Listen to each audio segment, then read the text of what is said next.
Mach 3, give me crew show on 2, 3, and 4. Line 1, actually 1. 6, 3. Mach 3, give me start line 2. 5 electric. Mach 3. Line 2, Mach 3. Mach 3, give me start line 1 and crew show on 7 and 9. Line 1, crew show 7 and 9, Mach 3. Yeah, do something. I hate weapons. Super Ops, line 3, red ball, avionics. Super Ops. Line 4 is code 3 for engine vibe. Fuck. Hey, so I started a Patreon because frankly, this stuff's getting expensive. Nothing will change the podcast or the blog if you don't subscribe, but if you want early access to episodes, monthly AMAs, episode shoutouts, voting on podcast topics, and all kinds of 20 Years Done gear, head over to patreon.com/20yearsdone. This month's top tier Patreon shoutout goes to Robbie Walker, Travis Barnes, Kevin Traw, JT Owens, Delinda Baker, and Matt Jones. Thanks for the support. Okay, so today we're joined once again by Chief Master Sergeant retired Kurtis Ott. This is a topic that he's wanted to talk about that I touched briefly on without him in another episode, which I knew would spark his sort of desire to revisit it. So I promised I would do that because Kurtis had been so kind with his time coming on episodes to talk about everything that I wanted to talk about. I feel it's only fair that he gets to come on and talk about his topic. So, Kurtis, what do you want to talk about today? Today, I would like to just kind of talk about resiliency and kind of how the Air Force approaches it, at least. And I have to, say a couple of things before we get started. I'm not an expert in generational studies or resiliency. My perspective comes from my experiences as a Chief Master Sergeant that's led thousands of airmen, and so as I was traveling across the country, going to California to see my family out there, I was, taking some toys to my grand nephew, if you will, on the road to California, just outside of Las Vegas. I got a phone call from a chief friend of mine. He worked for me as a master sergeant, and he had ultimately made chief. And he called me up, and he wanted to thank me for my leadership over the years and my support for him as he grew into be a chief. And he says, we're in a very bad place right now with suicide. And he said, I just wanted to reach out to those who mattered to me to thank them for their leadership and their understanding and all the support that they'd given. And we talked for a little bit, and I hung up the phone essentially with him as I'm driving down the road. And my sister is a professor at a college, and part of hers is early childhood development. That's pretty much her expertise is early childhood development. And I called her up and we were talking, and she says, yeah, there's a seminar on suicide prevention in 3 days. And I said, well, can I attend? She says, yes. So she signed us up for that. Now, once again, I'm no longer in the Air Force. I am essentially retired. And so I just wanted to go see if anything was different than what we were being taught in the Air Force. And as I sat through this lady talking about it, what I did learn is the Air Force's perspective on suicide prevention is no different than what I heard in that classroom. In fact, it was almost a carbon copy of all of the things that we're taught throughout our professional military education, through training and all of those things. Those are the things that, that she talked about, which I had learned. So I don't want to say I didn't learn anything from it, but what it did is it told me that what I had in my head, as far as my thoughts about suicide prevention and resiliency, probably wasn't too far off the mark. Right. And I think, to understand issues today, you have to understand the generations that you're talking about. for instance, we have the boomers, the Gen X, the Gen Y, the Gen Z. And if I could, I'd like to read from a book here in a little bit about the Gen Z, or as she refers to them, is the iGen or the Gen Me. And that's from that generation runs from 95 to 2012. And that's essentially where the airmen are in the Air Force today. Right. That's their generation. And they make up to 24% of the U.S. population, according to what her research says. So, and to put into perspective, General C.Q. Brown is a boomer. Chief Bass is a Gen X. Most of the intermediate and mid-level leaders are millennials, and the airmen are the Gen Z or the iGen. I didn't realize that General Brown was a boomer. Yep, he's 50. He's 59 years old. He was born in 1962. Holy cow! Okay. Yep. Yeah, that's interesting. Yep. So that kind of adds into that perspective, and it's very important that we do understand that. And what caught me one day is Chief Bass put out a picture as kind of a meme, if you will, and it said on there, "You can't raise your airmen as your supervisors raised you, because your supervisors raised you for an Air Force that no longer exists." There's some truth to that, but there's also some fallacy into that. And the mission of the Air Force has never changed. It's still to fly, fight, and win. It's still the mission of the Air Force today. None of that has changed. So that Air Force still exists since 1947. Their mission is still the same. What has changed, of course, like anything else, are the people that make up the Air Force. And if they're applying that to that Air Force no longer exists, maybe they should have said, those airmen no longer exist, but the Air Force still exists in its current mission, if you want to look at it in that perspective. And inside of that mission, you have the leaders. And if the leaders are servant leaders, then a servant leader is the same as they were yesterday, today, and tomorrow.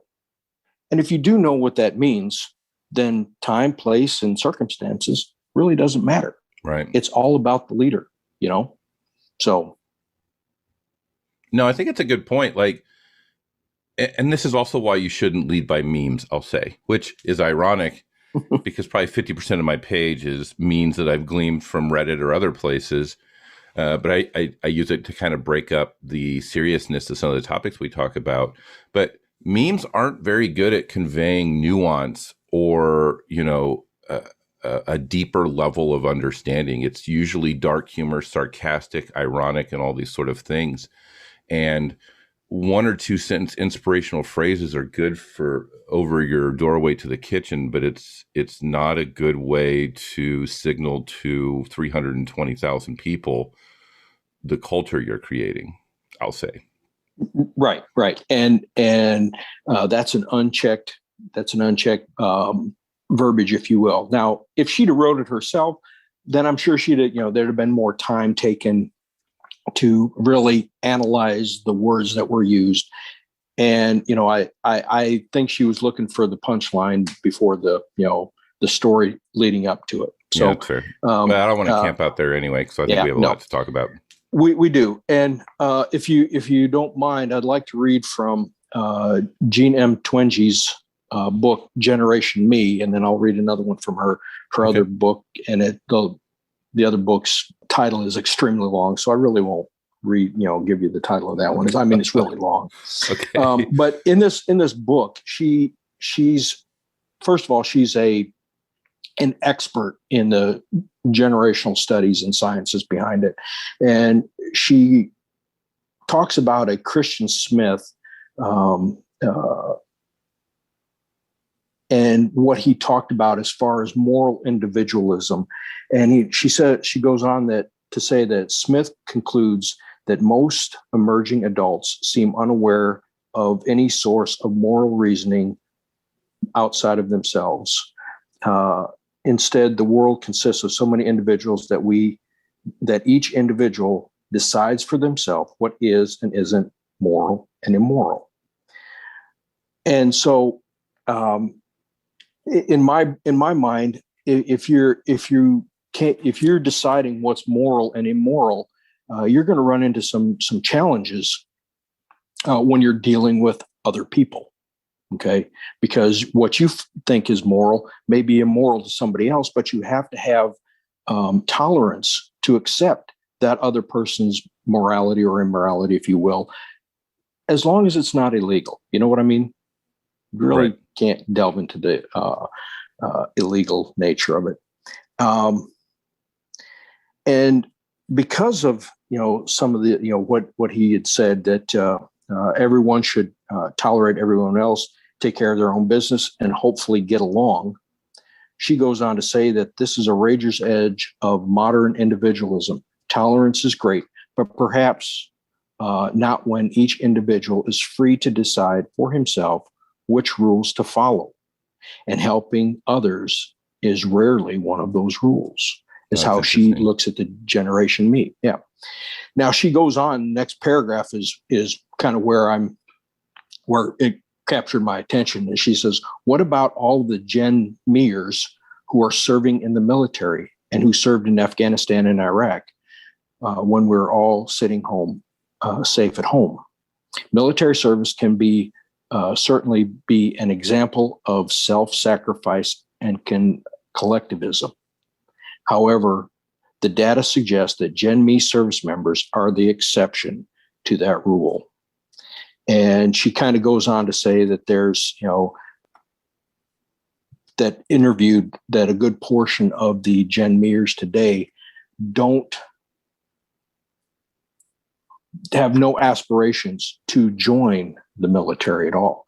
And being 24% of our population, that kind of folds into why they're having a difficult time recruiting and retaining. Once again, I would say just beyond the 24% of the population, that 24% is in the prime age range for military service, right? Yes. So you're talking Yes. about of your military of the viable military recruits are probably like 80%, right? Right. Yeah. Right. And in her other book, she talks about the new mental health crisis. That's chapter 4. It's called Insecure, the New Mental Health Crisis. And when Snapchat and Instagram and all those and Facebook all came on, the preponderance of what we saw were people taking selfies and posting it, and they were showing their best side. And you've heard the stories of kids taking 200 photographs to find the perfect one to put on Instagram, so they can show how good they looked, or the outside good that they looked. And she says, Jenners look so happy online, making goofy faces on Snapchat and smiling in their pictures on Instagram. But dig deeper, and reality is not so comforting. iGen is on the verge of the most severe mental health crisis for young people in decades. On the surface, though, everything is fine. Well, now you make me feel guilty about sending those 5 pictures before we start recording, Kurtis. I was showing off my home gym. Oh, so well, okay. I don't know. That doesn't count? That doesn't. Yeah, I wasn't in the picture, so count. I guess that doesn't fall into that category. Yeah, no, it doesn't. And once again, you were just showing me what was exciting in your life, and the things I was doing to avoid schoolwork. Yes, that's what I was actually showing. Well, maybe when we're done here, I'll show you some of the things that I've been doing out in my shop that, making toys. I love making toys, wooden toys. So you kind of talked about how, if I can sum up the 2 sort of quotes, you kind of talked about how the Gen Meers and the iGen, which those are both considered Gen Z. Is that? Yeah.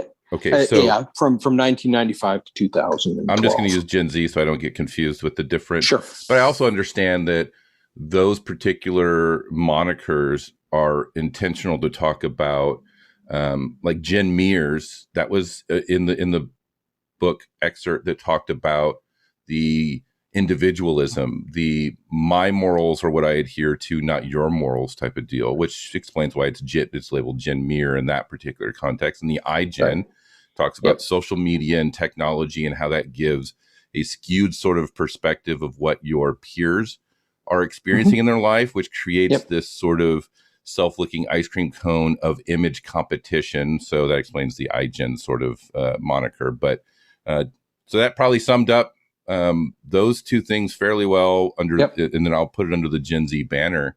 But also, I just want to tease out also that you talked about how this generation is the biggest chunk for military recruitment, and this generation is facing, according to that doctor, this generation is facing a mental health crisis broadly, outside just the military, but in that generation as a whole. Right. And in that book, she delves deeper into that. And I really don't want to get into it because, if you really want to understand it, you really need to read the book. But what it did is it opened my brain to, okay, so as I led as a chief in the Air Force, her book essentially did a lot of validating my leadership perspective. And I was, quite happy I shouldn't say quite happy. I was happy with my decisions in my leadership role as I went through and read through her book. Now, I did learn some things that I didn't necessarily do right, but I'm a human being. And of course I didn't do everything perfect and I didn't do everything right. And there were some things that, I think I might've wanted to do differently, but everything happens for a reason. And we continue on down that path of what we know to work and what doesn't work. But today with the issue of resiliency, I guess we need to really define what it means to be resilient. I guess, you be flexible. Don't take the blame unless you're the one that fucked it up. If you're the one that fucked it up, of course, you need to take blame for that. You need to take ownership of that. You need to take responsibility, and don't try and deflect that onto somebody else. Understand what you did wrong and correct it and move on. But inside of that, a leader needs to understand that the people made that mistake and that people are going to make mistakes, and accept the mistake as a point of which to learn from that quote unquote mistake. And in that, you need to stay true to yourself and stay true to your mission, whether that's the Air Force mission or your mission in life. And adversity. And, there's that whole adversity thing that we probably need to talk about, and adversity in not just life, but in dealing with people. Not everybody accepts you. It's human nature. Not everybody's going to accept you just because you think they should. They're not going to accept you because they have their own built-in biases. Right. And of course, under the adversity, being challenged physically and mentally is important in your development. You have to be challenged. Otherwise, your brain doesn't necessarily develop if you don't overcome a challenge of some kind. And as that manifests itself into the Air Force, did you internalize that QA failure, or did you seek to understand it? How we're raised digs into a lot of these mental and physical development aspects. And people don't want to lay that on the parent because, for the many different reasons why you don't want to accuse a parent of not being a good parent, because everybody raises their children the best way that they know how. But when you have parents that are, and she mentions in there the helicopter parents Mm-hmm. that hover over their kids, and the moment that they look like they're about to do something wrong, they stop them and they don't let them do the thing wrong. And so they never learn how to confront that challenge, how to get over that hurdle, get over that thing that's in front of them. And they pick them up and they put them over the wall or whatever, instead of letting them learn how to deal with the confrontation in front of them. And you'll see that, part of growing up, we have kids that are playing ball. And what they're finding out a lot of times is they can't find coaches. Why can't they find coaches? Well, they can't find coaches because the parents are the problem. Mm-hmm. They think that they need to tell the coach or the umpire what they're doing wrong. Once again, your perspective sitting in the bench or in the bleachers watching the sport is to watch and to let things unfold and let the children learn for themselves.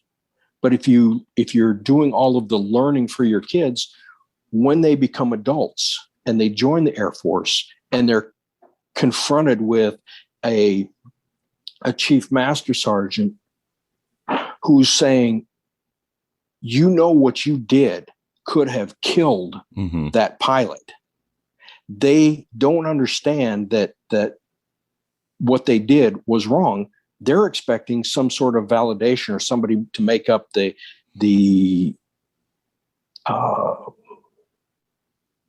it's not a big make deal. it right. Yeah. Yeah, right. It's not a big and I'll deal. say Make it also, right for 'em. there's two outcomes there. There's one where they are looking, and I'm saying broadly, obviously there's going to be exceptions to this. So I'm not trying to paint an entire generation with a broad brush or anything. And I think there's other generations that would fall into this logic trap as well. I think it has a lot Mm-hmm. more to do with upbringing than just a strict generation, which is what Kurtis is saying. But there's like kind of two options there in the hypothetical situation where you didn't do something properly and might have cost a pilot its life, and you're dragging in front of your chief to explain yourself or for the ass chewing. The one is you're going to be looking for someone to soften the blow, to make it easier to digest, to blame shift, to make it so you weren't wholly responsible. And then the second thing is, if you accept responsibility for that, if you had a lifetime of where there was always someone there to soften the blow or make it easier or to push you across that finish line or whatever, you're not going to have a emotional toolkit to pull from to really navigate the blame and the guilt and the shame that you're going to experience if you do accept responsibility for that event. Like, both of those are bad outcomes, right? Yes, right. And my belief, and there may be a lot of people out there who will disagree with me, but my belief, adversity is the best method to increasing your resiliency. That's from where I came from. Now, leaders and parents and all of that can help. They just don't need to. They don't need to create the adversity. Adversity is going to happen. That's no fair. matter what. Nobody needs to create an adverse situation. It's just going to happen. Some people don't understand that. Some people like to live in chaos. And because they like to live in chaos, they think everybody around them needs to live in chaos. And some people aren't ready for the adversity that's being confronted with them. And what leaders need to do is help them through the process of dealing with the adversity. And what I'll do is I'll get to a program that's being put together right now it's gaining more momentum from Aviano Air Base, and one of my former Airmen for Life. Airmen for Life. Yeah. Go to town, man. Yeah. I really want to talk to that guy, but I also don't want to destroy his career with the bad rep of this podcast. No, so okay, yeah. So I think there's some good in it. I also think there's some challenges in that. I am all for airmen helping airmen, by all means, but kind of back to the learning about adversity or dealing with adversity.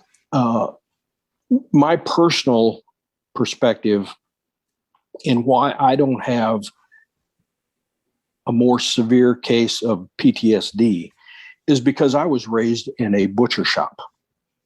From the age of 3 years old until, I left home at 19, I was essentially raised in the butcher shop.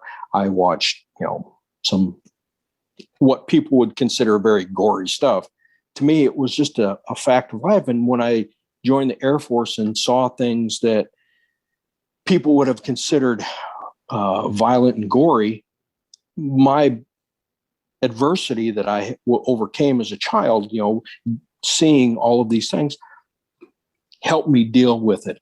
Seriously, I should have, high levels of PTSD based on what I've seen, what I've, where I've been, and my life in the Air Force. Mm-hmm.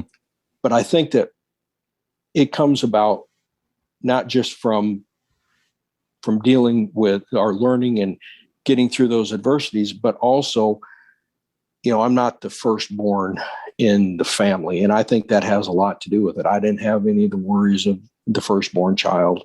I was the second child in the family.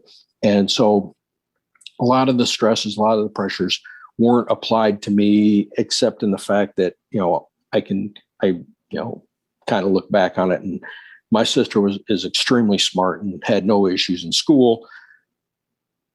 We had the same teachers growing up through life, and I would get why can't you be more like your sister when it came to studies? And when it came to sports, it was more like my dad was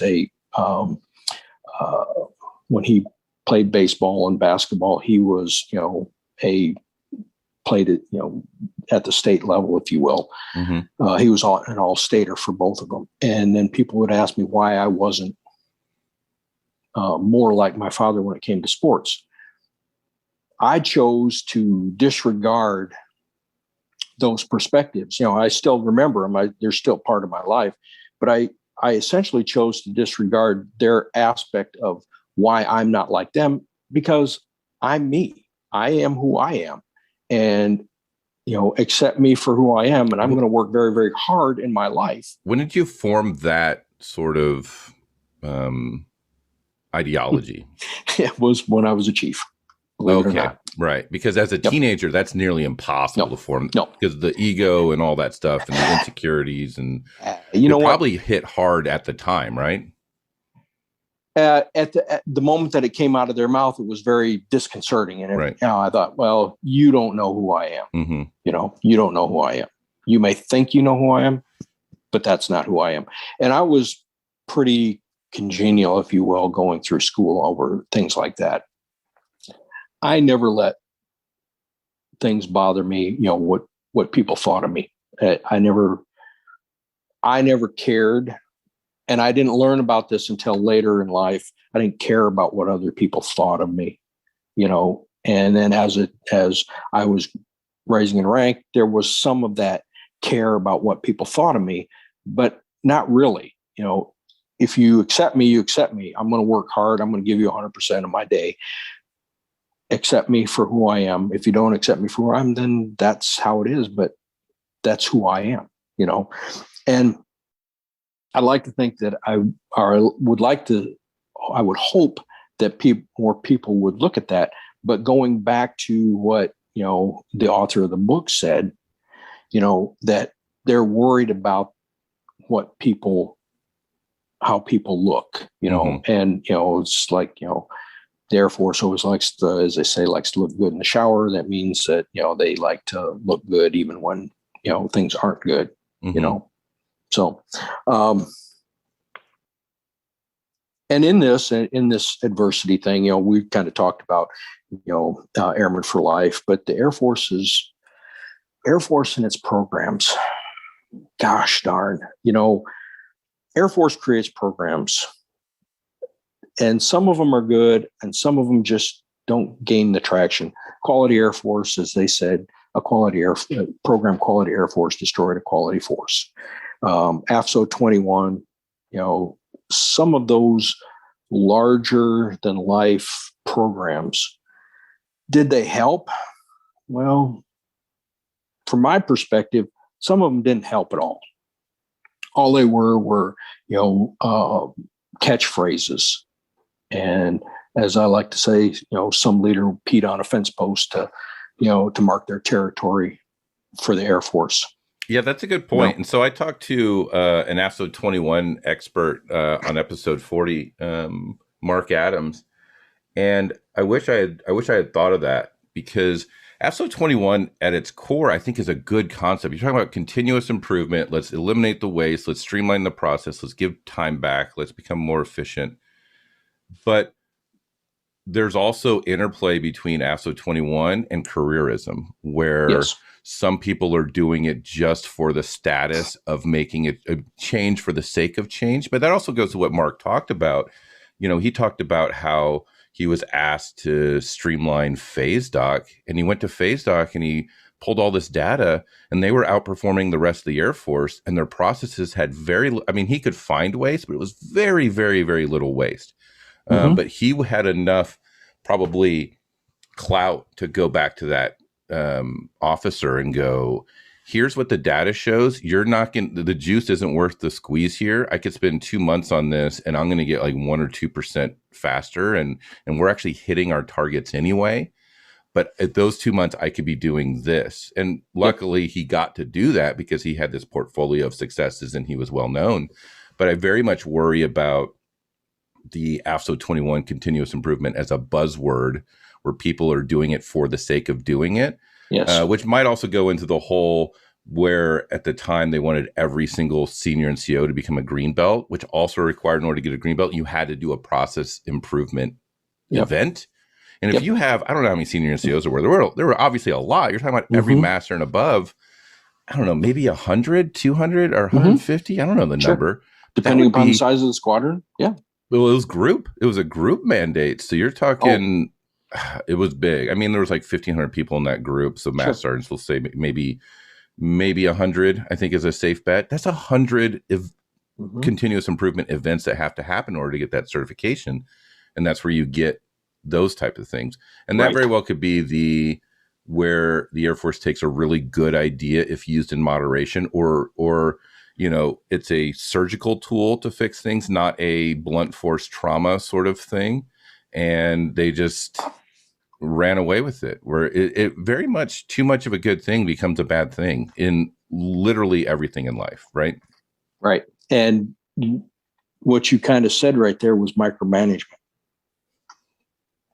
I have an episode on that too, by the way. I know. Yeah, right. But that's what this is. I mean, when I was at a base and they came in and they tried to redo my support section because they said it wasn't efficient enough, through the course of their work, they learned that what they did is they took a fairly efficient running support section and made it, essentially, in my brain, less efficient. Really and truly. Right. They made it less efficient. And it kind of made me scratch my head and think, and it was exactly what you said. And somebody had to do something for their green belt, and that's what they chose. And it really didn't help. And if they would have let the airmen in the support section figure out ways to make it work, then it probably would have become more efficient, And instead, what they ended up doing was forcing the airmen into something that they had no buy-in into. And it essentially became less efficient because all they would say is new program, new process. Yeah, that probably also goes back to what Mark Adams talked about. Also, I'm sure Mark's listening, so shout out, hey, Mark. But where he would get the 3-level in the shop as part of his facilitation, where let me get these people that are the experts or that know what really happens, where he was talking about, oh, well, I saw they went to their locker to get parts, and the chief's like, we don't keep lockers in our parts. It's like, you do, because your 3-level went to his locker and got parts. Like, that's the reality. Right. And if you're showing up to do a continuous improvement and you don't have any boots on the ground for people that actually know like what goes on in paper and what goes on in reality in an aircraft maintenance unit, I've never been in an aircraft maintenance unit where on paper and in reality is the same thing. That's why there's LCAT, ORI, UCI, LCAP, whatever the moniker is for the letters now. I know I sound like I'm saying Buck Sergeant because I know none of those acronyms are the right acronyms anymore, but here I am. But the annual readiness or biannual readiness sort of inspections, that's why there's prep for that. You have to like reteach yourself what you're supposed to be doing on paper.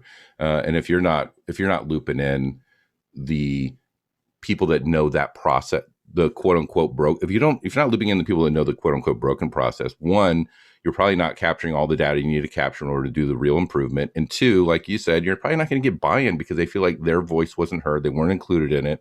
And that someone from the outside is coming in to make it better. And then it very well could be better, but since you didn't include them in it, they're going to drag their feet. They're not going to want to engage in it because there's like animosity. But I know we're not going to talk continuous improvement, so no, we're talking Air Force programs broadly, right? But I kind of want to go circle back around back here to the locker thing. Any chief that doesn't know that there are lockers and that there are aircraft parts in those lockers is either totally disconnected or just doesn't want to believe the truth. Okay, period, end of story. That's it.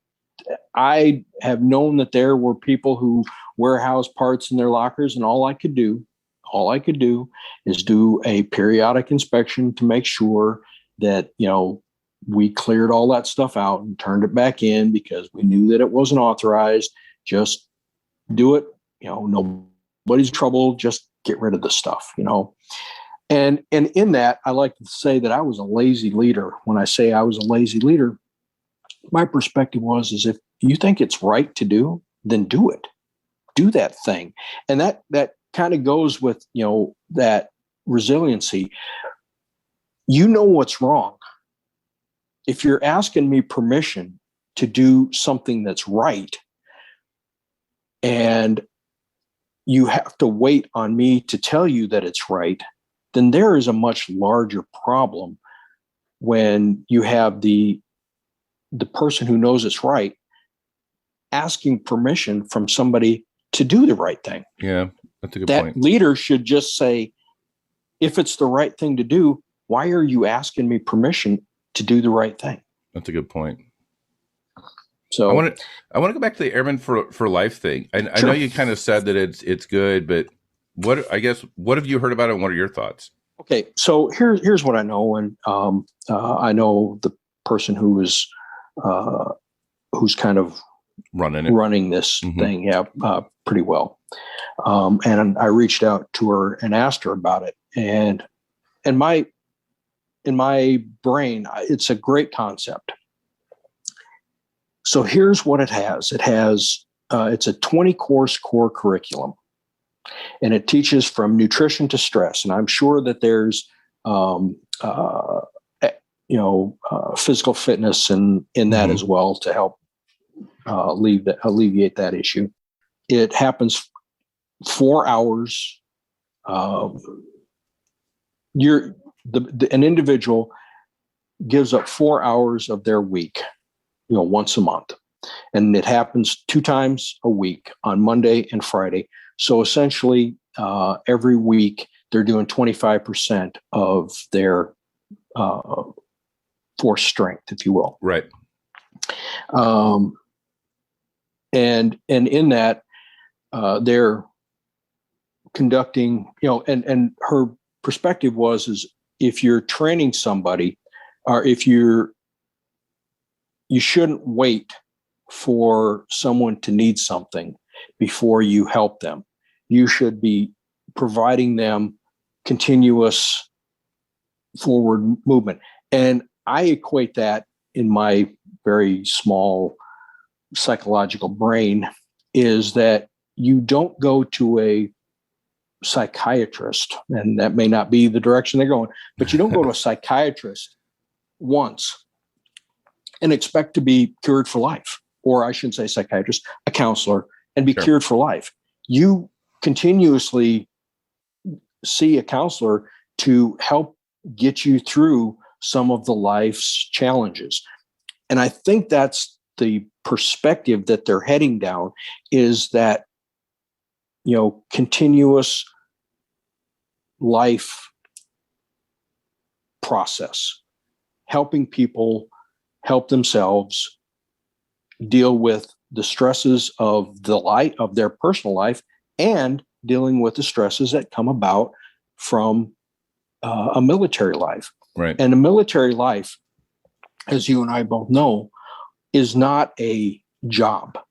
It is literally a way of life. Mm-hmm. And if you aren't in tune with that way of life, you're going to have a very hard time adjusting. And they're trying to help them through the adjustments to, the military life and dealing with their own personal lives. And as she was explaining it to me, I said, no, how do you are able to do that? And she says, well, COVID taught us a lot of things about ourselves. And she said, we found that 50 to 60%, while we were down 50 to 60% manning, we were still able to make the mission happen. And they're working with ops. And we've talked about this before, where, it's important that you work with ops to take care of and make sure that you're meeting their needs so you can do these other things. What kind of concerned me just a little bit was when they tout that, we learned from COVID that we can do the mission with 50 to 60% of the mission.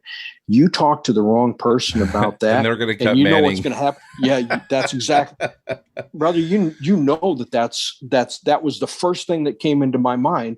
Is the hair in the back of my neck stood up when they said, they could do the. Oh well, holy smokes! But I think those are words you don't say out loud. I think for this program, and I hear what you're saying, and I want to say my knee jerk was that, but that's a really easy narrative a legislature can create where we're overpaying our personnel for the military. But I think the reason that they can do it, and this is me going on a limb, I think the reason they can do it with 50 or 60% people is because that time they're giving back is recharging people's batteries. It's very akin to, if you work someone 12 hours versus 8 hours, the reality is you either get the same productivity or less, because there's a big difference between a scheduled 8-hour shift that ends at 8 hours, a 8-hour shift that, unbeknownst to me, extends to 12 hours, and a shift where I walk in knowing it will be 12 hours, either because the workload is so much that I've figured out there's going to be 12 hours, or we're on mandatory 12s because the commander said we're drowning or whatever. Like when I go into a shift, or even swing shift, I don't know. I mean, you're my chief sounding board, so I always ask, how the hell do chiefs not know these things? But the reason swing shift is so good is because they have within their control the ability to leave at 3 hours. If they work hard enough, and sometimes it's outside their control because a billion jets are broke or whatever, but swing shifters, every night it's a gamble. They know that if they clear the plate, it'll be a cutback. Or if they clear the plate enough, it'll be a cutback for me. And then tomorrow I'll stay late, and then Jeff can go, and whatever. And that's what drives every single day for them to work so hard. At least this is what I experienced as an expediter. If I can clear my plate today, I'm not rolling over anything to tomorrow. And if we get lucky tomorrow, we're going to have an early night. You can see, here's the scheduled maintenance, here's this, here's phase, whatever it is. But if you can look forward enough and clear as much today, there might be a good night on the horizon. Yeah. That creates this tremendous engine on swing shift to drive. We need to get everything fixed. We're going to clear the plate. Yeah, you get to fly sorties, and that's a great feeling when you get a jet fixed and produce sorties. But to be perfectly honest, me as a swing shifter, I like swing shift because I like the gamble. I like to have the control over my fate, because day shift, you have no control over your fate. You show up at this time, swing shift will relieve you at this time. Mm-hmm. It doesn't matter what you do between those 2 hours, because when swing shift comes in, you're going home type of deal. So like when you're showing up to a shift and you think you have control over your destiny sort of thing, you work really hard. If you show up to a shift and then it surprises you with a 12, you've already worked hard up to that. And then you're still of the mindset of, if I can clear my plate, I won't have a 12 tomorrow. So let me hump this out and get it done. But if you show up and you know it's a 12, I'll tell you what, I've never been less productive at all, ever. I absolutely 100% agree with that. 100% straight down the street. I totally agree with that. I used to fight putting my people on 12-hour shifts because I knew it was non-productive time. I knew it because I worked swing shift for many, many years, and I've worked 12-hour shifts. And knowing that because you work 12-hour shifts, just because you have more people, quote unquote, more people on shift, doesn't mean that you're going to be any more productive, because everybody thinks that everybody else is going to do the everybody work. Slows down effort. And we have 12 hours. We have 12 hours to do this. We have 12 hours to do this, and we're not going to go home until our 12 hours is up. That means that nothing is going to get done. And, essentially, we're going to spin our wheels for 12 hours. I put people on 12 hours to work a problem. For instance, I had in Korea, I had an aircraft that departed flight. Okay. It had a flight departure. And so we had to impound the airplane. We had to figure out what was wrong with it. Me and you're going to come to blows on this. And I'll tell you that right now. Well, and so I didn't want 15 different people touching that airplane, but I knew that we had to get this airplane fixed. Now, I would put a team on it, and they would work a 12-hour shift, and that was it. That was the only thing that they did. When they were done, when they had the problem solved, how much time that they had, I would try to give them as much of that time back as I could. I knew I wasn't going to give them 100% of their time back. And I would tell them, I'm not going to be able to give you 100% of your time back, but we're going to give you your time back. I need you to fix this problem. I need you to fix this problem. And in the end, I'm going to reward you with time back, because that's all I can really do, And in Korea, there's really not much to do when you're off time, except I'm giving you the authority to get on the Wolfpack wheels and head up to Osan for, for a few extra days. It's really all I could give them. It's a pretty good deal, though. That's a pretty good deal. I couldn't pay them anymore, but I knew that in order for me to get this done, there had to be, I hate saying this, stick and carrot, but that's kind of what it was, is I needed them to work through the problem, but I was going to, on the backside, going to give them the time that they deserved, because they did what they did. And I'm certain that you're going to say, we're going to come to blows because, you put them on 12s and that's it. No, I knew, I'm pretty certain that's what you're going to say, wasn't it? Yeah, we were going to come to blows because I don't believe in the idea of putting people on 12s for impounds, except your model works. And a gentleman, Bill Jennings, who I served with, who has reached out and we're looking to do an episode. I think he was struggling to find a topic, but I think it's going to end up being impound management and troubleshooting is probably what we'll do. And that'll probably be a good chat. So Bill, if you're listening, hit me up and we can figure that out. But I think if going back to the Airman for Life thing, I think if it's phrased, the reason we're getting this level of productivity is because we're giving time back, because no one seems to understand that when you squeeze every single ounce of time out of your people, that retention goes in the toilet first. Mental health goes in the toilet along with retention. And then productivity also goes in the toilet. Like all the successful companies, some of those companies out there have infinite time off. Like Netflix is like, any day you want to take off, you can take off forever. You just meet milestones for your projects, and literally you can take any time that you want. Yep. and they found their productivity goes through the roof because if work-life balance kind of normalizes. I know that's not feasible in the military, but the lesson there is if you give time back to your people, you're going to get higher quality work in a higher quantity as well. So True. if that person is listening right now, I just recommend that it's a well-articulated sort of point to be made. So I guess the gist of the Airmen for Life is they give a little bit of time back every week, and it's a broad sort of program that does like cooking in the dorm room, mindfulness. I think there's yoga, there's PT associated with it. There's development. I think professionally, you're talking about leadership stuff. I think there's also technical development if they so choose. So it's not just this. It's like, I know this sounds, this is off brand for this podcast. I think truly Airmen for Life is the whole airman concept. It's let's develop the person and the professional, both technical and leadership wise. And in the end, we're going to get more than what we've invested in time here. I agree. And that's kind of what I was getting at. The only concern that I had with the entire thing was by somebody saying out loud, they were able to do the mission with X number of people. Other than that, regeneration of the mind is extraordinarily important to somebody that you're trying to get production out of. You have to regenerate their mind, and you have to help them because some people can't get there from here. That's fair. On their own.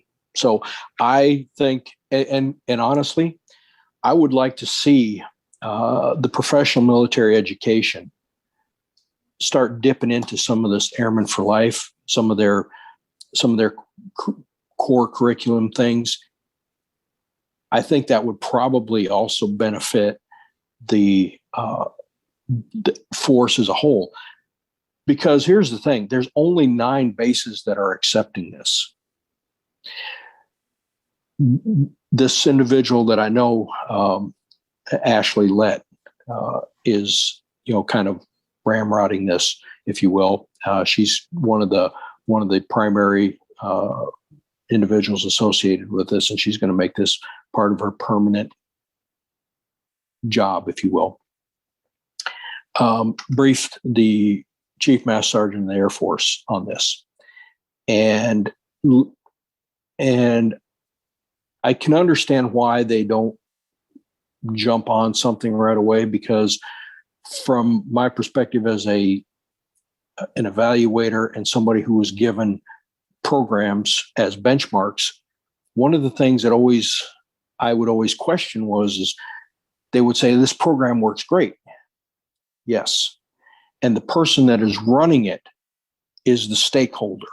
And when that person leaves, who do you have that's going to be, as good as the person that is running the program today to fill in when that person ultimately PCSs and goes somewhere else and takes his program with them? I'll tell you what, there's a lot of issues there. And I've talked to the people that are running Airmen for Life over in Aviano, and I was very impressed. I really liked what they were doing. I liked their motives. I know sometimes that I and sometimes you or sometimes we collectively get labeled as chucking grenades from the outside or being bitter, but this is something that I was like, this has a lot of potential to do a lot of good.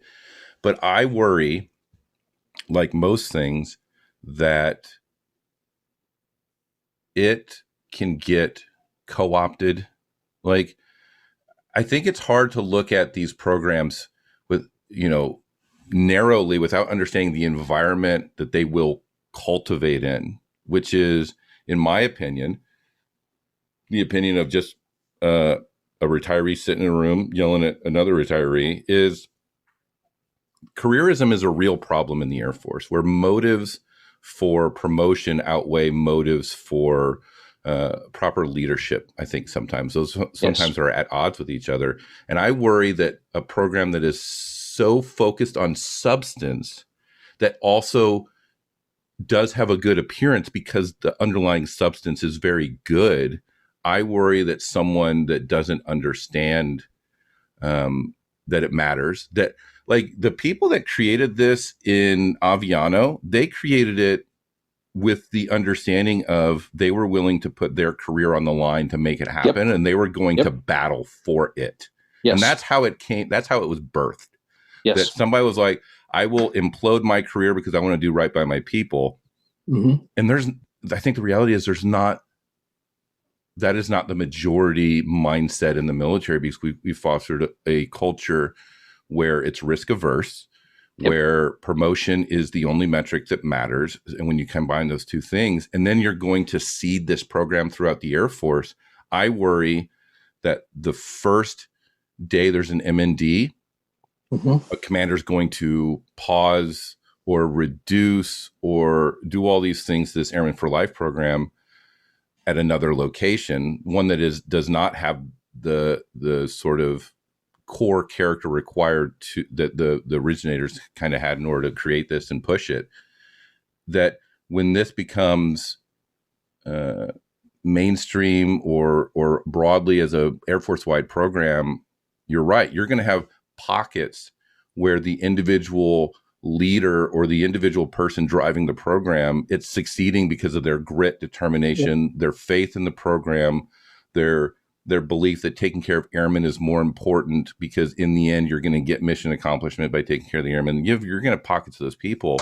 But when you have this hodgepodge patchwork of good leaders and bad leaders, and you're giving both of them the same program, what you're going to get is the airmen from, I don't know, Travis. I'm just citing Travis. Let's say there's a bad leader at Travis and there's an airman there, and the Airmen for Life program is a box check. There's not in-depth conversations. Anytime the expert comes up and say, hey, I need Airman Snuffy, he's pulled out of Airmen for Life, which really lets them know that they can't rely on it to be true. They're losing out on this productivity. All of those people in that unit are going to have a very bad perception of Airmen for Life. They're going to, when they see the Chief Master in the Air Force touting it on social media, they're going to be bothered by it, because that's image. It's not how it really is. It's kind of BS. And then when they move to a base with Airmen for Life, where it's good, they already have a poor conception. So, like, I don't have a solution here. Like, I think Airmen for Life should be everywhere, but I think the people that are holding this little ember, like when you're holding an ember and like a little bit, it's really fragile. Like, I think it's really important to be protective of the program and of the quality of the program, and selective of who gets to sort of run it. Or I don't know if that's even possible, but this needs to have the real weight and authority of Air Force leadership. So that way, I'm just saying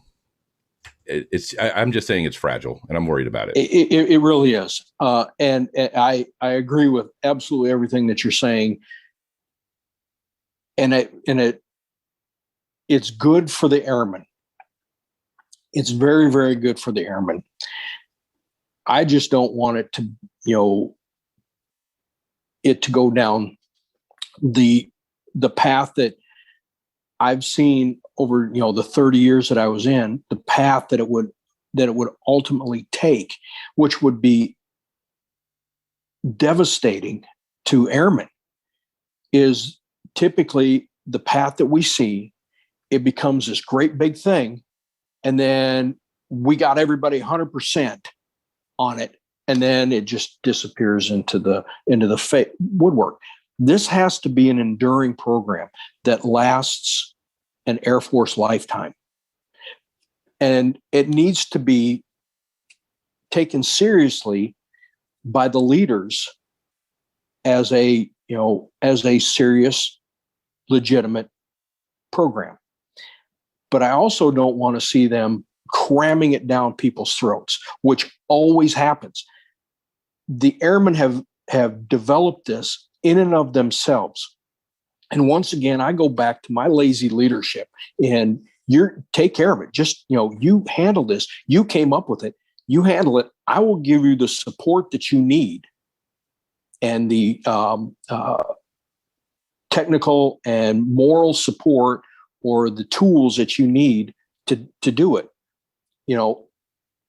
and let it run, just let them take care of it, because they're going to come up with ways to change it, to alter it, to make it better, to improve it.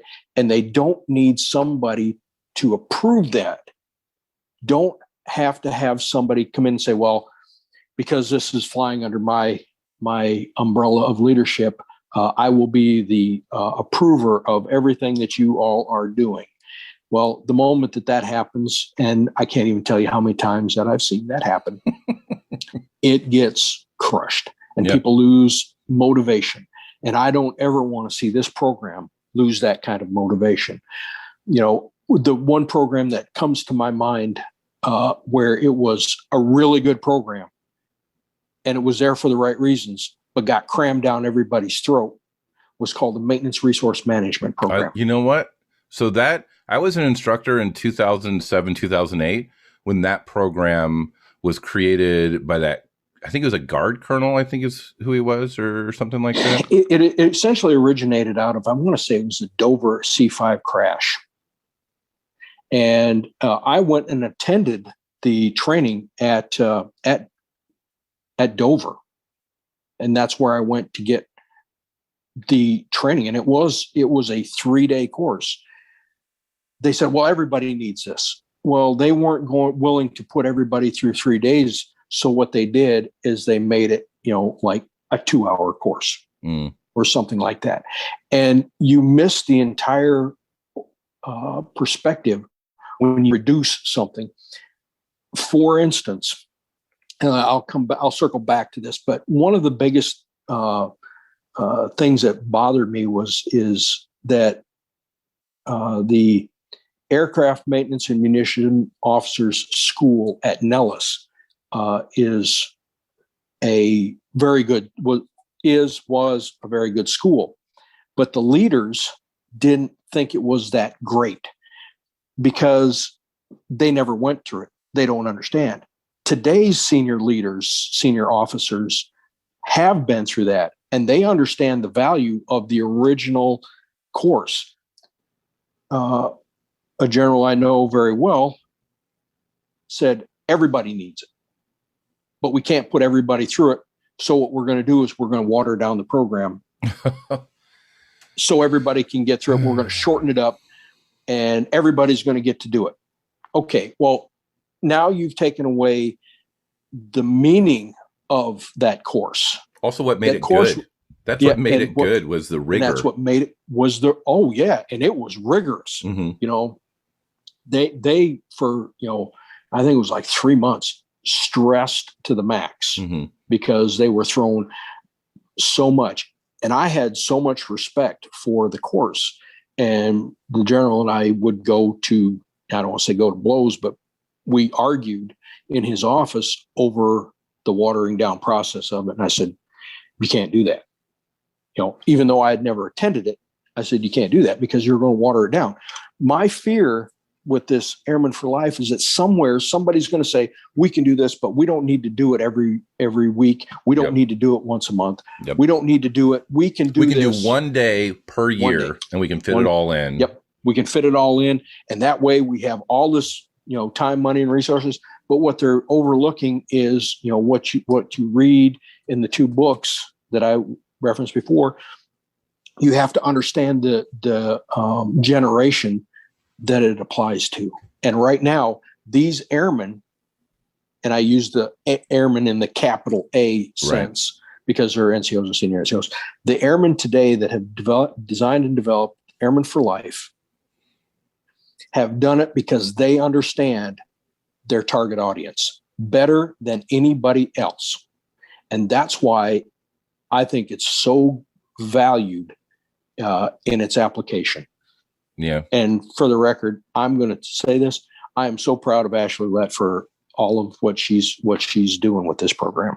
Yeah, I'm really proud of all of the people that were involved in it. The people on the ground in Aviano that kind of created and birthed it and found an opportunity. And then there's also other officers at higher levels that have been really championing culture change. So like sometimes it doesn't feel like it. Certainly if you listen to this podcast, it doesn't feel like it. But there are people that are spending a lot of hours per day trying to turn the massive boat of maintenance culture and Air Force culture, but maintenance culture specifically.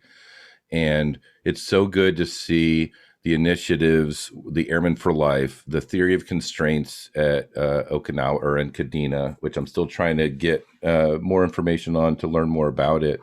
But there's people making moves, and I think they're making moves at risk that if they fail, it's going to be a pretty big failure. But that's what we need. Like, we need people that are willing to take risks, to do bold things, because incremental change in aircraft maintenance has always trended towards worse, not better. Like, there needs to be like some bold movement. And I appreciate a lot of these leaders that are grabbing it and doing it. So if you happen to be at one of those places, comment on the Facebook page for this podcast. Let me know what your thoughts are, or send me a private message. But also, I think you should appreciate what you have, because what you have is not at a lot of other bases right now. So that's what I would say. Yep, it's certainly a very, very good thing. I wish we'd have had airmen who felt that way more often. And I say that, and I did. I had people who honestly cared about other individuals, and those are the ones that I used and I would try and link up with. And I know I've said his name before, but Andy Eckhart, when I was in Little Rock, I was a young airman. He was that guy that cared about people. He had a true care for the airmen. Now, you screwed up, you were in trouble, because he was a big dude. Yep.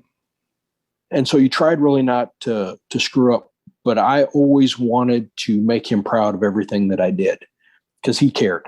And the number of people that actually cared, were a lot less than what I think there are today. And they cared differently. Let me just say, they cared differently. And going back to the Chiefs meme, that was a different group of people.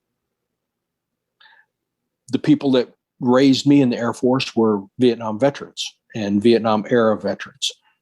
So they had a different perspective, and some of them were there because it was either be drafted into the Army or join the Air Force. Right. So their perspective on things were different. It's a lot different than the all volunteer force that we have today. Yeah. The Air Force hasn't changed in what it does, but it's the people that make up the Air Force have changed based on their generation. Okay, so I know you have a few more points to talk about, but I've been writing notes the whole time. So you gotta let me know when I get to start volleying back at you. But so what do you got next? So I think that the Air Force needs to determine some of the root causes to some of the issues that are going on. Okay, the root causes, for instance, if you go to their Resiliency webpage, what it does is it points directly to the individual. Okay, all of the material on their webpage is about the individual and the individual's resiliency. And I think we all know and understand that there's more to the issue than just the individual. Now, we talked about the generations and how they are, and I think that has a lot to do with it. But I also think that there has a lot to do with how the Air Force operates in and of itself. Okay. And I should say the Air Force, I think the Department of Defense has a way of doing it. But once again, we go back to that is a way of life, not a job. However, they truly need to get to the root of the cause. They need to understand the generation, but they also need to look inward. By looking inward, they need to take a look at what are some of the factors of their strategy and their operational and tactical approach that are affecting the generation of today. You have to approach it from a different perspective, I think. And we'll go back to the 12-hour shift thing. that has to be the bar none, the exception over the rule to put people on 12-hour shifts. I understand for exercises, that's kind of how it works. But every single day, you shouldn't have to have your people on a 12-hour shift, because it gives them no opportunity to have a life of their own that they can accept. And when I took that phone call from the chief as I was driving across the country, they were deep in the heart of the overwhelming number of suicides that were going on. Mm-hmm. And you kind of alluded in the past as to, what your perspective was on the ramping up of suicides. So here's what I'll say, because you kind of touched in the very beginning of this podcast about how you went to civilian resiliency training. It was hyper similar to what the Air Force was doing for resiliency training. And clearly it's because the Air Force probably took all the academic studies from the civilian sector on resiliency. But here's the thing. When you're out in the civilian sector and you need to learn how to be resilient, it's because there's a myriad of environments that civilians exist in, either unemployed, impoverished, living in this place, living in that place, living in Wyoming in the middle of nowhere, or working at a Fortune 500 company, working at a hardware store, and there are different rules, different hours, different state laws for employment. Like the scope of a lived life in the civilian sector is so broad and so diverse that to try to wrap your mind and arms around how to make the world a better place in order to reduce suicides is ridiculous. It's not feasible, and you would be laughed out of every academic setting on the planet if you tried to, present such an idea. But the reality is, military service is unique, as we've talked about. It is its own microculture, its own micro society, and it has its own social norms and all these things. But the reality is, the Air Force controls, the DoD controls their culture, their environment. They get to pick where people live. They get to pick what job they do. They get to pick, the resources available to them. The people can't quit realistically. So when the Air Force, much like you said with the resiliency, the website goes to the individual and talks about the individual. When the Air Force co-ops, or when the Air Force borrows from the civilian sector, they're using the wrong tool, or I guess I should say they're using the easier tool. Because when you pull that resiliency template from the civilian sector that is individual focused, you can give the appearance that you're making things better. And when I say give the appearance, that sounds really nefarious. It could be that they either don't have faith that they can do the broad cultural changes. They didn't even consider it, whatever the kind of reason might be. But the thing that I get frustrated with time and time again is the Air Force perpetuates an environment or culture that causes people, I call it psychological harm, distress, all these things. But all they focus on is, how do I make my people tougher so they can withstand this sort of thing? Like, I get it. I'm big on resiliency, but I also am frustrated that the Air Force is the abuser in a lot of these situations, and then it's like sending their people to the therapy and the counseling. It's like, well, you can send them to counseling and therapy, but let's maybe tone down the abuse a little bit, which goes back to the point I made a couple episodes where aircraft maintenance is hard. It is a hard life. It is a difficult life. It is stressful because mistakes can either kill you, kill a coworker, kill a pilot, kill people on the ground, where people don't realize it. There's all the jokes. It is mentally challenging, like reading schematics and trying to figure out which valve is the one that's causing this problem based on the data that you get. The diversity for systems. You're talking avionics. It used to be A, B, and C shop. Then it was lumped into one. You're talking about crew chiefs that are bouncing from F-15s to A-10s and then over to C-5s and all these things. Like the amount, and I was talking to somebody the other day, like this isn't me necessarily bragging, but I used to troubleshoot JFS problems so much that I can sit and listen to an F-16 start, and I can listen to the JFS, and I can tell you if it's working right, and if it's working wrong, I can probably tell you what's wrong with it. And there's probably a lot of F-16 crew chiefs that are listening, going, "Yeah, I can do the same." Like I can hear delayed ignition. Certainly, you can hear the chugging. We were talking clutch servo and/or clutch servo connector, and you're already thinking, "I wonder if it has the old style connector or the new boot connector." Like these are all the things you're thinking of. There's a lot of information in my noodle that you don't realize it takes. So, I guess what I'm saying is like it is a complex job. There's a lot of moving parts. There's a lot of stressful things, and it's enough stress. But when you pile on, PT tests that are career altering, where your best technicians get kicked out for PT that work 12 hours or some crazy amount of hours, and they're keeping your mission going, and now you kick them out the door because they didn't get to work out. When you're talking about when the COVID thing hit, a bunch of commands were like, well, activate your family care plan. It's like, do you not understand that everyone potentially has COVID? I can't put my kids with these other people. This is not a feasible thing. You're going to have to reduce. Or the conversation I had on episode 39 with Dr. Smith, where I realized the Air Force very likely probably doesn't calculate in 10% of their female service members are going to be pregnant at any given time, and they should man appropriately for those things. And now there's this stress of you have to pick the health of your unborn child over your career or the perception that you're getting out of things. Like the Air Force manufactures air shows on weekends when you're already struggling to make sorties where every sortie matters.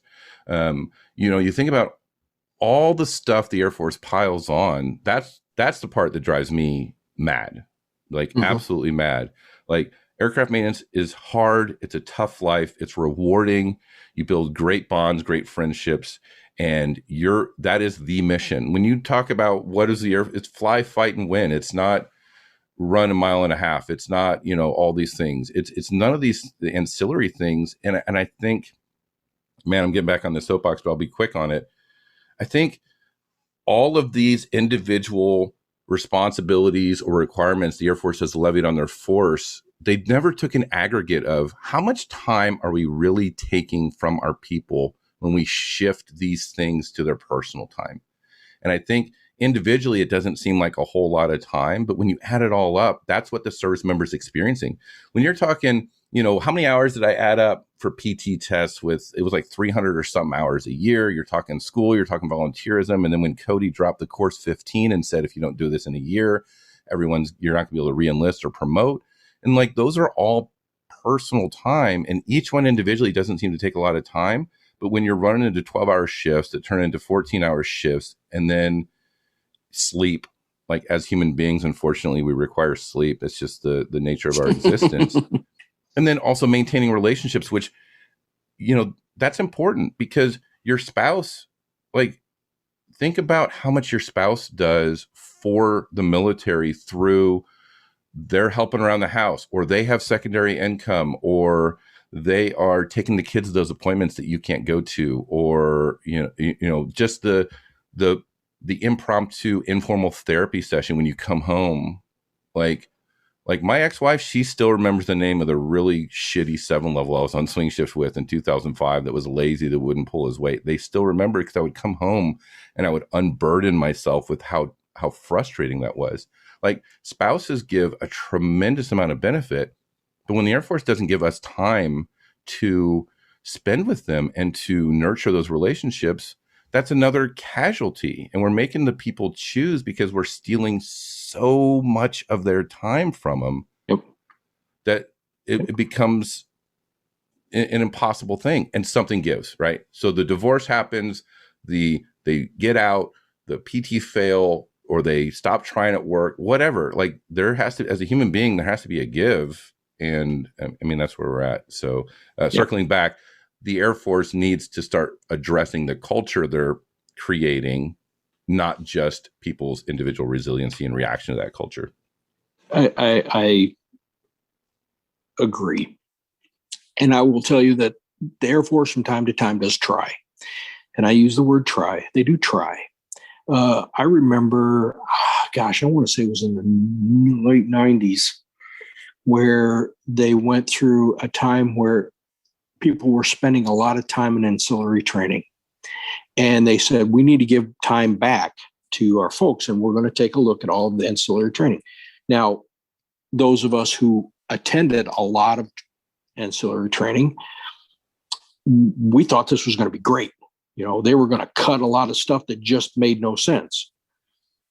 No, what they ended up doing was taking it out of the classroom or off of a slideshow, and they put it on the computer, because none of the directorates, if you will, wanted to give up the training that they thought was important to everybody. Instead of asking people, and they did ask some people, but I don't think they got enough feedback or something. But anyway, it went from in-class training to CBT time. And they absolutely just went haywire with the CBTs. Haywire. And it ended up being more training than less, because they thought that was going to be the cure-all, because in their brain, people sit behind a desk all day, and they can just pull it up on their computer and they can run through it. Whereas in maintenance, you're fighting for a computer to sit down to do your training, to do your IMDS or CAMs or whatever it was that you were doing at the time. Writing the yard, writing the decorations. There weren't enough. Literally, you couldn't put enough computers in an organization for everybody to get their stuff done. And then we expected them to ensure that their training was done. And we would fight for every computer that we ever got, and had to justify in triplicate, essentially, reaching back to the old MASH days. You need to put that requisition in triplicate, because, we need to hand it to 42 different people before we will approve, your cup of coffee, or in this case, the computer. And then you had to justify all the time why you needed to keep that computer. Well, it also goes to when you shift this training to CBTs, and I think, I don't know, again, it goes to, you're my chief sounding board, so I have to test you to see if this no one does CBTs. They click through, they have the answers on a piece of paper that a bunch of maintainers share with each other. And I hope the maintainers are like, oh shit, he's giving our secrets. Just hide your shit better, is what I'll say. The info protection, the info assurance, when you're talking about the dude trying to give his mixtape, or the dude taking your cell phone, or you're doing none of that, that's not good. You don't learn anything. Nope. You're requiring people to do that every year. And by the way, it's not every year. It's every 10 and a half months, because it has to be done a month prior to when it's due. Yep. And the staff meeting is halfway through the month. So if it's on the slide and it's showing red, even though you're not actually overdue, your flight chief is going to have to answer for it. And as I've talked about numerous times, most flight chiefs are cowards, and they hate answering any question they want to go into a meeting with no questions. And it's just like, are they a mute? I don't understand why you can't just say no, or I don't know. But so what happens is at the 10.5 month mark, then they're threatened, you will come in this Saturday if you don't do this training, the training that they're going to pencil whip anyway, the training they're not going to learn anything from. Because, by the way, nothing has changed in info assurance, info protection since, I don't know when 2009 or something like that.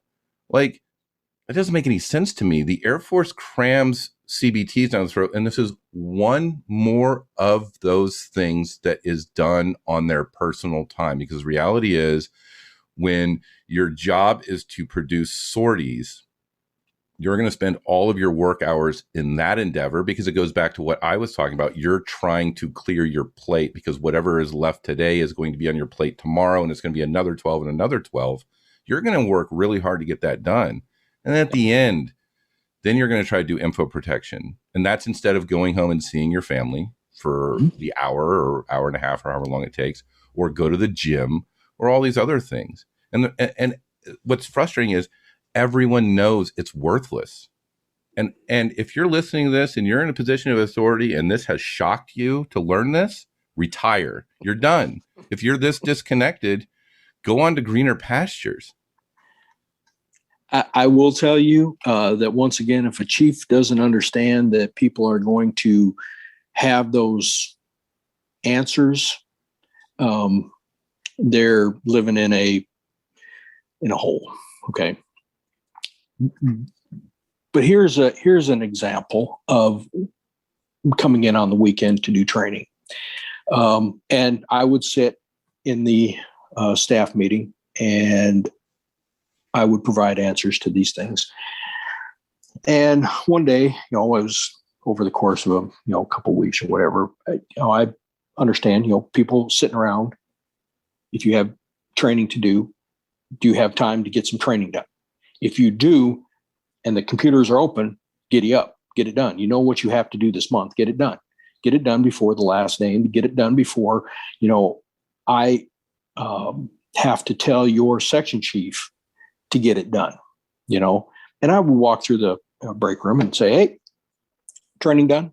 Yep, got it done. Everything's done. Okay. And the same person was in there, several times that I walked through, and I would ask the same question in the break room, hey, everybody got their training done?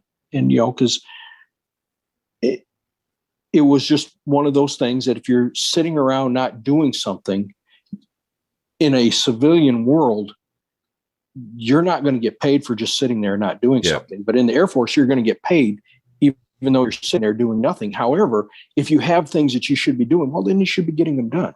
One individual would say yes every time.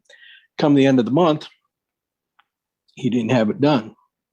And so I went into the section chief and I said, so what's the story? Well, I really don't know. Okay, well, if you don't know, then I'm going to know this for you. You and this airman will be in here this weekend doing training. He's going to do the training. You're going to be doing the watching. If you can't, in your own house, ensure that the people are getting trained and have the time, and you're not plugging that into their day of time, then you get to sit in here with this individual. And maybe you two will learn that it's important enough to get the training done. Some of the training is important, some of it not important. Okay. but the perspective is, it doesn't matter if it's important training or not important training. If it's a requirement, it's a requirement. The requirement is the requirement. And until the requirement changes, you're still required to do it. And no amount of, gnashing of teeth or, screaming and yelling is it going to change. And until the directorate at the higher headquarters decides that this is no longer training that needs to be done, you still have to get it done, whether you like it or not.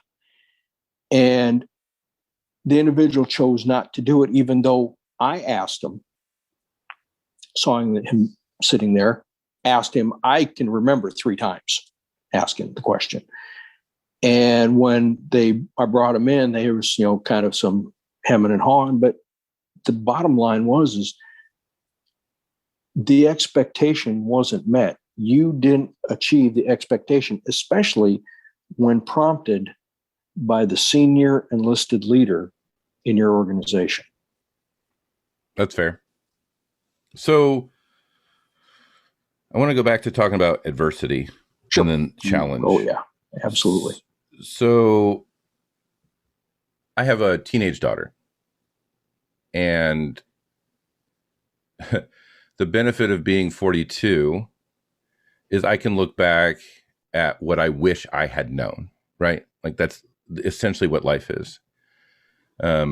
This could be argued that's what this podcast is, right? Like I wish I had known these things when I was a staff sergeant or senior airman. So Here you go, right? I asked her, so she got a car, paid for it herself. Good on her. She bought it. She saved up. She bought it outright, not even car payments. Like she went out and bought a car. Wow. Good for her. Right. Very good for her. She pays her insurance. She has a job on the weekends. She has a cell phone that she pays her cell phone bill. Right. Holy crap. So your reaction tells me that this is unique, but this feels like this is like this feels normal to me. Like this is, I felt like this is how it should be. But I asked her if she had her car for like 2 or 3 weeks, and I said, have you read your car's manual yet? She's like, no. I'm like, you should definitely read your manual. Like, there's good information in there. You'll know how everything works. And then the weather started getting nicer here. I could see, like, in the 5-day forecast that one day in particular was going to be warm and nice. And so I decided on that day I was going to have her change her tire on her car. Well, it's not even really change it. I want you to jack it up, pull it off, take the spare out of the trunk, put the original tire back on. I don't want you to put the spare on your car. You don't need to do that. And then put your spare back in the trunk. Mm-hmm. It's like a proof of concept, right?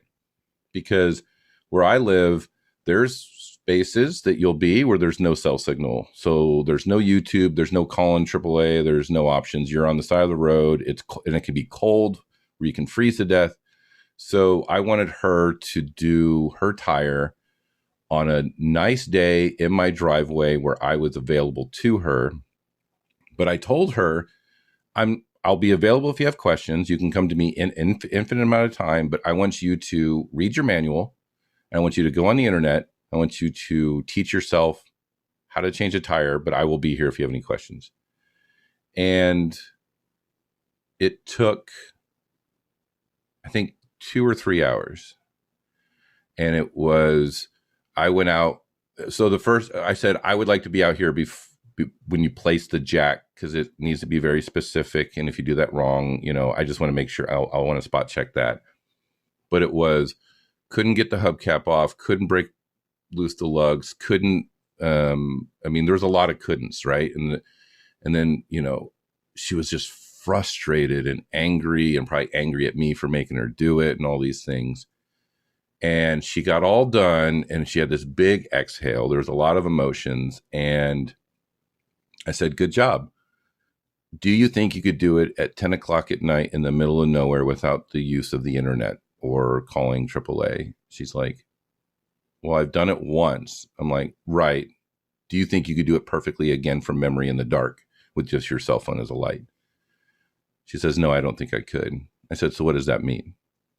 She's like, I don't know. I said, it means you need to do it again. So next week, I'll let you pick the day, but you're going to change your tire again. And then she came up to me on Monday. She's like, Dad, I'm going to do my tire today so I can get it done and out of the way, which is already a good mindset. And I think she was done in 20 minutes. And I think she barely referenced the internet, if at all. And I said, okay, you've done it twice. How long did that take? 20 minutes. Do you think you could do it in the dark in the middle of nowhere with no cell signal? She's like, I'm pretty sure. And I'm like, are you sure? Or are you pretty sure? She's like, I'm only pretty sure. I think I should do it one more time. I'm like, you want to do it one more time? I'm okay if you don't. She's like, I'll do it one more time. I'll say, okay, when you do it again, grab your sister and show her as you go, her younger sister. And the reason I did that was, there's lots of reasons, right? One, sometimes you don't get to pick the time to learn how to do the task, right? And a flat tire is a very foreseeable event. Inevitably, someone's going to get a flat tire. I mean, I was like, remember that time I was on the side of the highway and cars were zipping by and I was changing the tire? Like, no, I don't remember. I was like, yeah, you guys were like on your iPads or whatever. So you didn't pay attention to the fact that your dad was 5 feet from 70 mile an hour traffic. But it's also because this is what I've learned is the teenage years is the time to do all the failure things, because if she failed, I was right there available. If she goes out and gets a job and gets fired, she's not homeless. She still gets fed. She still gets all these things. It goes back to the whole parenting and adversity thing. Go out, because if you screw up, your life is still going to be okay. This is the time, but it's also building a mental and emotional bank account of, I've done challenging things. I figured these things out. It was hard, but I've done it. I have faith that I can do it again. And that's what that whole changing the tire thing was. I'm sure when I told her, she's like, I'm never going to be able to do this. I'm going to kill myself. I'm going to crush myself. I'm going to destroy my car. There's all these doubts. And after she got it done, it wasn't as bad as she thought. She now knows that if she needs to do something else on her car, she has a foundation of confidence that kind of comes with that from overcoming the challenge, right? And to tie this back into the Air Force culture and maintenance, I'm hoping to have an AFITS guy on here pretty soon to talk about how we use AFITS in 107s entirely too much. And what that's doing is we're not letting, and it sounds so counterintuitive to what I have been saying for this podcast, but if you go back and read the article on the 20 Years Done website, so what's with the 7 levels? The reason I became a good 7 level is because I got my ass thoroughly kicked for like 9 months on landing gear and especially the start system. And I became exceptional at troubleshooting the start system and doing maintenance on the start system because of that adversity and that challenge, because of that growth. Growth happens with adversity and challenge. And the Air Force is, for the last, 10 years or so, because they've been so resource restricted, they need that jet now. They always need the jet now. Also, the reality is, spoiler for any expediters or pro supers out there, unless you are in Afghanistan or flying over Syria, you don't actually need the jet now. Like, not really. You have time to let your people figure it out and struggle and grow. And that was my expediter, Brian Ingram. He probably knew the answer for a lot of things, but he would let me sit there and struggle night after night, even though it was keeping him late because he was my expediter. He would walk through the schematics with me and answer any questions, but I was still there figuring it out. And from my experience, and maybe my experience is unique, but judging by Kurtis's reaction, it isn't. There seems to be, when a jet is hard broke or a jet comes back code 3 repeatedly, there's a very much a knee-jerk reaction from group leadership of, AFITS, I want you out there, and the next day, let's submit a 107 to the engineers, which, by the way, engineers are smart, but they're much smarter when it comes to tolerances. Like, you can say, I've measured this. Is this okay? Yes, we can figure that all out. But when you're asking engineers to troubleshoot, I think a lot of people are prioritizing this experience of troubleshooting and system knowledge with the experience of being on the ground and observing the direct behaviors of the jet. Like, that is super valuable. You just need people to ask you questions, or people have to figure it out. Like, when you're troubleshooting a start system, sometimes it's like watching it. Okay, what is it really doing? And an engineer is not going to be able to get that information.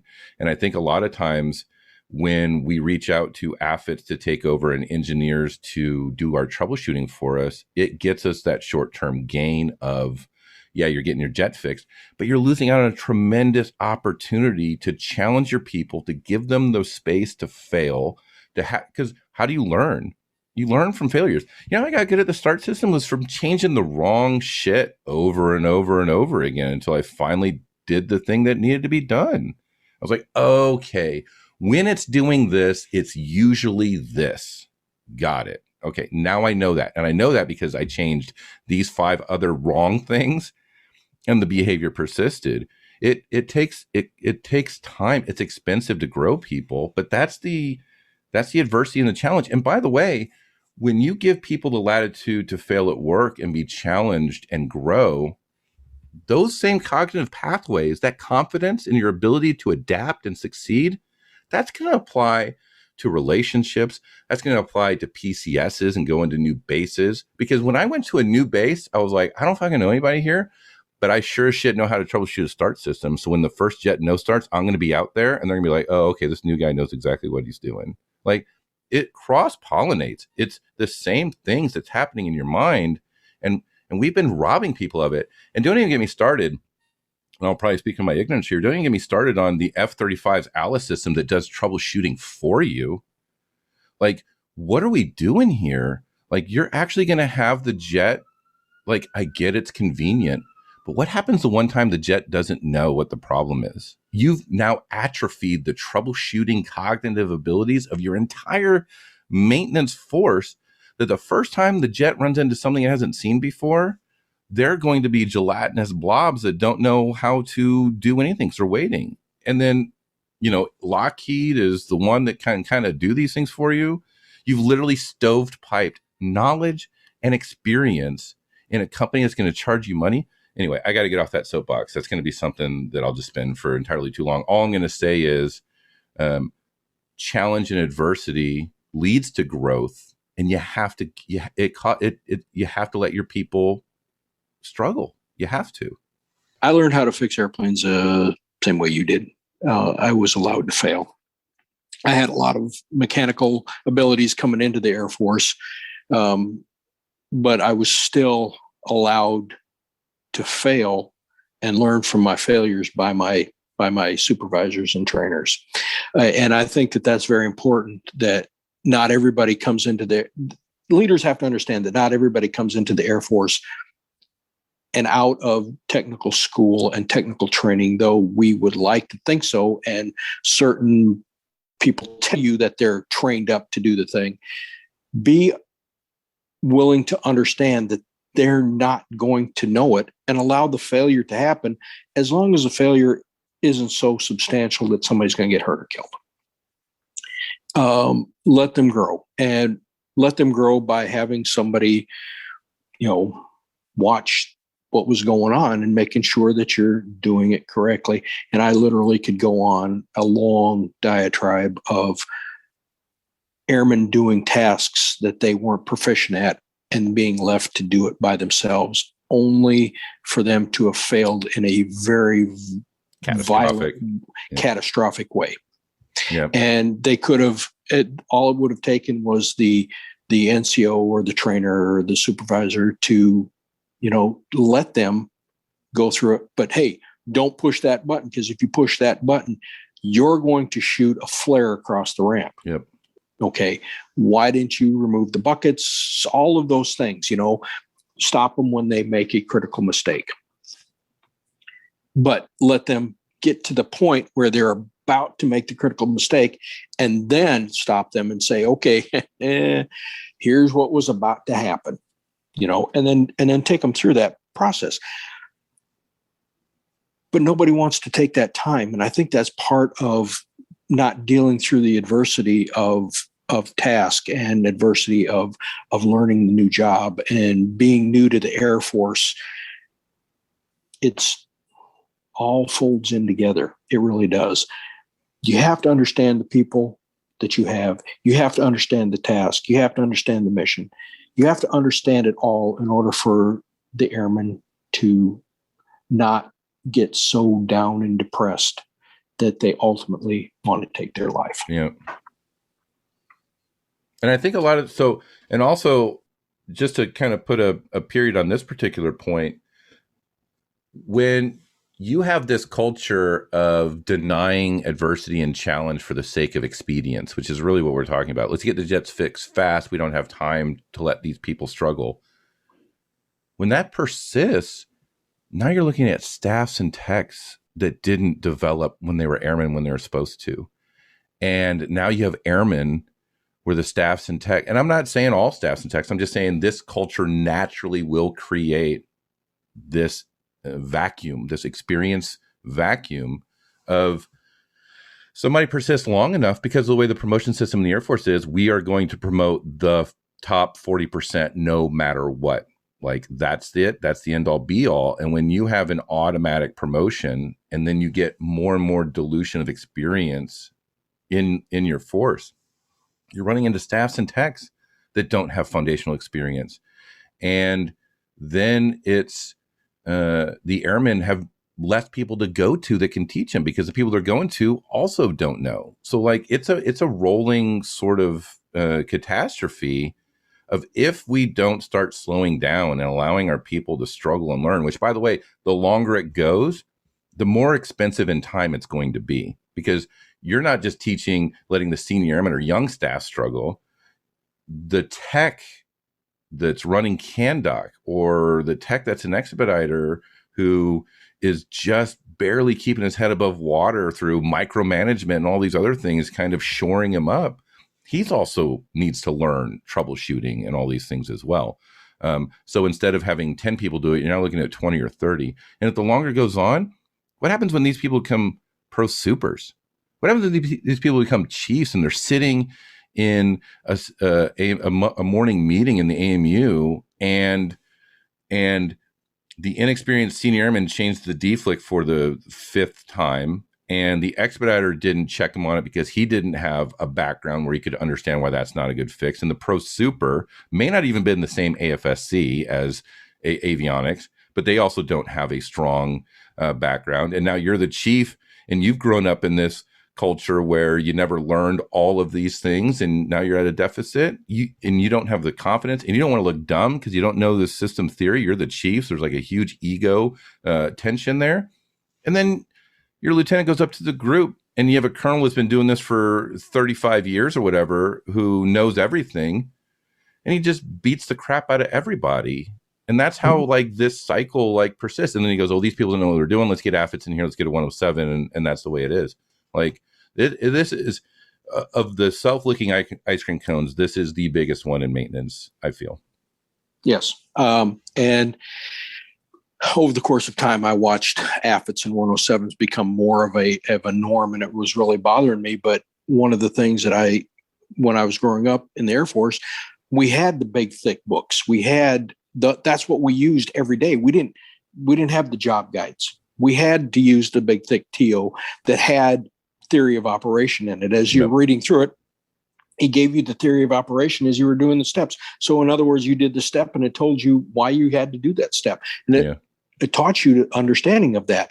They took all of that away, and then they had to end up creating this other entity of AFITs to fill the gap that no longer existed in writing because people thought it was going to be too much for people to read. It was just we're trying to make it streamlined. We're trying to help the airmen. And in their efforts of helicopter parenting in the Air Force, they have stripped their ability to trust the people to learn to do the job. Yep. What else you got, Kurtis? I know you got more. I don't have too much more. I think that the Air Force, just to kind of get to run this in, the Air Force needs to determine its root causes for a lot of these issues. And we talked about a lot of the stuff that we believe is causing some of these challenges within our Air Force and our resiliency in there. And I don't want to say don't read what's out there for resiliency, because it doesn't matter, because it really does. And you really should read what's out there, understand it, but leave the traditional aspect of your learning and open your mind to other ways of what's going on. And I'm going to be totally honest with you. That didn't happen for me until after I left the Air Force. Yep. Okay. And I would really like to have nobody else make that same, I don't want to call it a mistake, because it really wasn't a mistake. You don't know what you don't know. And as I started reading more literature and books and understanding a little bit more, it's very, very important that all of the leaders out there understand the people and understand the generation and understand what motivates them and what doesn't motivate them. And they have to be able to trust. And my bottom line here is leaders need to be servant leaders. Servant leaders serve their people. Don't be a selfish leader. Trust your people, back them up when they need to be backed up, and empower your airmen, and just straight up understand the generation that you're leading. Because if you don't, you're not going to get there from here. You're going to struggle, and they're going to struggle. And what's going to ultimately happen is our airmen are going to get stressed out. They're going to become depressed, and they're going to select a path that is not conducive to anybody, which is usually suicide. Yeah. And here's a point I'll put on it. because I couldn't find a good place to wedge into the conversation. I think the Air Force or people in general don't realize how much resiliency relies on hope that things are going to get better, which is manifest with the culture changes or I argue that until the Air Force admits they made mistakes in managing the force, I personally don't have hope it's going to get better. I love to see the Airmen for Life. I love to see the theory of constraints. I love to see these Air Force officers that are out in these pockets of the Air Force, like expanding their control and making things better that they can control. But until the Air Force comes out and says, and also I could be wrong on this, I could definitely be wrong on this, but I think the data that we have, the data that they're refusing to give me, and the conversations I've had, we're on episode 41 now, the conversations that I've had is the Air Force messed up. And until they kind of come to terms with that and admit it, which I don't understand why you can't admit it. It's not like the current leadership screwed up the Air Force. The Air Force leadership is always inherited from the previous leadership. And if you can say, okay, we made some critical errors in aircraft maintenance here, here, and here. These are the inflection points where you can see all these things trending, where you can see ARIs going up, suicides going up, sorties, whatever, all this data. Clearly, what happened at this time frame was probably a mistake because all of our indicators are trending in the wrong direction here. And unless there's some wild other explanation, if major moves happened and then everything trended worse or specific things trended worse, it's perfectly logical to say that was probably not the right decision. We made a mistake there, and you own it. And I think until the Air Force owns those mistakes, I don't have hope that they're going to correct those mistakes broadly. And so much of resilience relies on this is temporary. And that's also where suicide comes in, right? Like the difficulty I'm experiencing now is finite. There will be better stuff after this. I don't know how long. And that obviously plays into it too. I have orders. My enlistment is up. All of these myriad of things that can kind of provide a finish line for this sort of dire situation. But if you go to resiliency training and you don't have faith that the Air Force is going to try to make things better, resiliency is a finite tank, and the Air Force is trying to increase the tank size. But the reality is giving people hope that you at least acknowledge what they're going through is not fair, and that you are going to take positive steps to change it, and you're going to be accountable for those steps. You're going to be transparent with those steps. Like I truly feel that if the Air Force came out and said, we screwed up, we need your help in solving this, we want to solicit ideas, and then when they get an action plan, present it like almost like a continuous process improvement. Like identify the problem. The problem is not suicides. As I've said more times than I can count, the suicide is the symptom of the problem. Yes. We have not identified the problem. If the Air Force can correctly identify the problem and go, let's find solutions.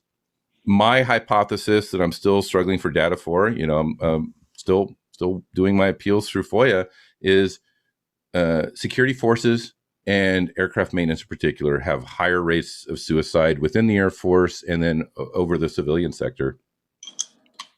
Like, let's get people from those areas.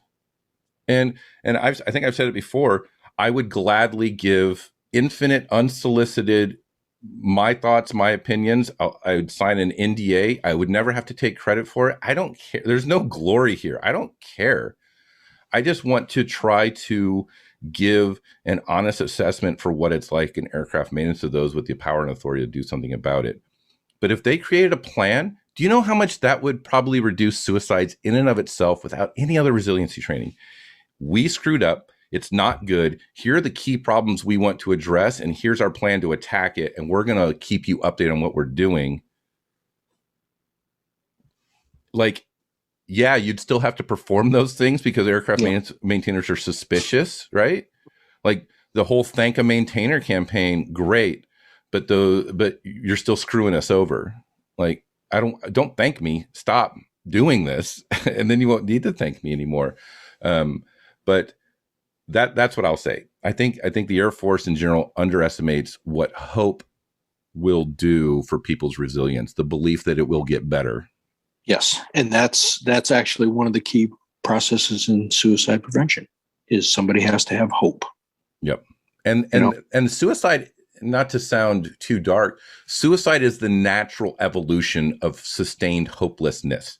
So yes, suicide prevention is talking about hope. It will get better, but you can have that conversation much earlier in that depressive continuum, if that makes sense. You can give people hope much sooner. It requires less hope. And if you view the hope as the vehicle for making your force healthy, you'll be doing the hope explanation much less during suicide prevention, I'll say. That's a pretty accurate assessment. I can't add to that. All right, Kurt. Well, once again, you and I came together with a sheet of paper and we solved problems, I feel like, or we at least provided a better diagnosis, we'll say. And I would hope that our conversations are taken by airmen and, hopefully some leaders, and they'll listen to, a couple of individuals who have been through some of the trials and tribulations of an Air Force career, seen some dark moments, seen some bright moments, and are able to say, okay, these guys, they kind of have an understanding of what we're seeing. And wow, I never thought that, I thought this was only happening now, but I guess it's been happening a while. And how did they deal with it? And how we deal with it is what we're here to talk about, is how we're dealing with it, how we dealt with things, and hopefully impart some of that assistance and knowledge and, through conversation. And every time you and I have a conversation, it's goes down different rabbit holes. Okay. And again, when you want to talk again, just shoot me a message and I'm all about it. Other than that, again, 2 hours done. Didn't feel like 2 hours. But thank you for taking the time. Like sometimes I don't articulate it well, or I don't show my appreciation, but like you took 2 hours out of your day to walk through a really detailed conversation about your experiences and about things going forward. I just appreciate it. And I hope the listeners appreciate it too. And based on the downloads, at least some of them do. So, that's a gift. It's a gift. It's something that I appreciate. I appreciate your time and I appreciate your thoughts. Well, Chris, it's been my pleasure, and it's always my pleasure to talk about something that I'm passionate about, and my passion for my Air Force and my Air Force career, and means a lot to me. And to be able to talk about it means even more. And I appreciate you giving me the opportunity to do it. Yep. Okay. Well, other than that, I'll see you next time, and adios.